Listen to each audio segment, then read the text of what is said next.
Hello everyone, Kaiser here, and today I'm back with another X-Men custom, which is Colossus, mostly from the Deadpool movie. So after making my Wolverine figure, I decided that I would try and make a few other X-Men figures.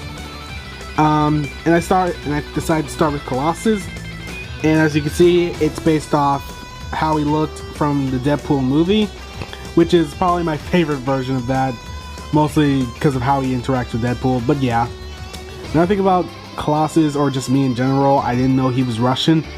But then again, I didn't know a lot about comic books, or characters in comics for that matter. But yeah, so that's the design I went with, and I'd say it turned out really well. I really like how it came out, so let's get into it. Starting with the head, as you saw from the work in progress video that I made about him, it's a Dark Knight Returns Mattel Batman figure, or at least the head.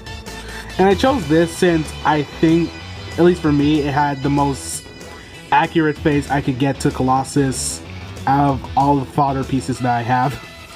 And I still think it fits pretty well. I think the frown may be a little too aggressive, but I wouldn't say that it looks off.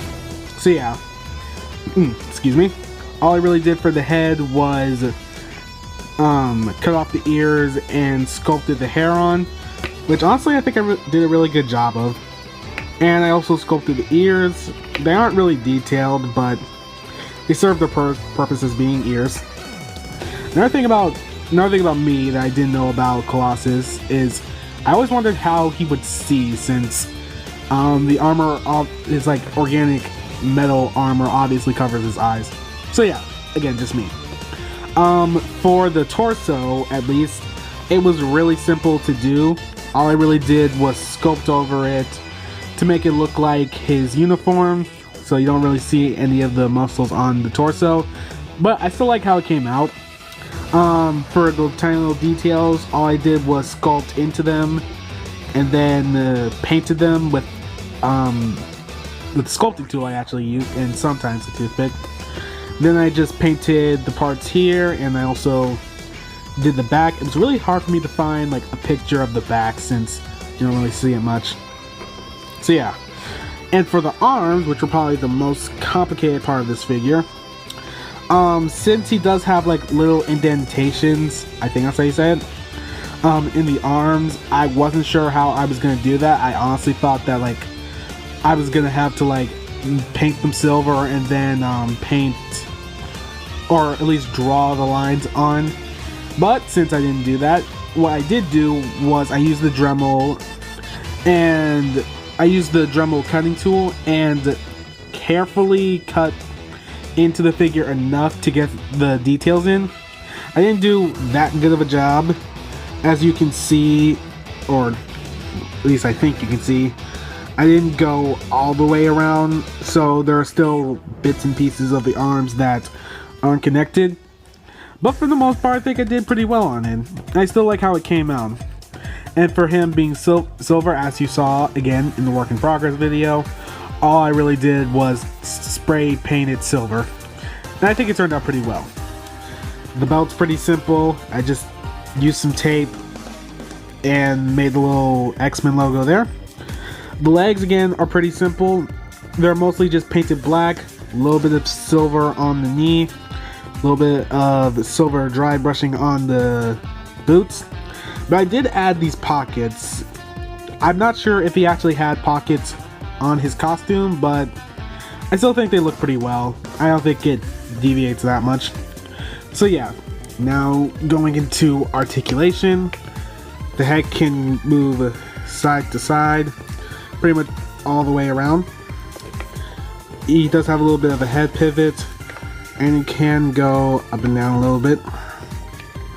The arms can go out to the side that much.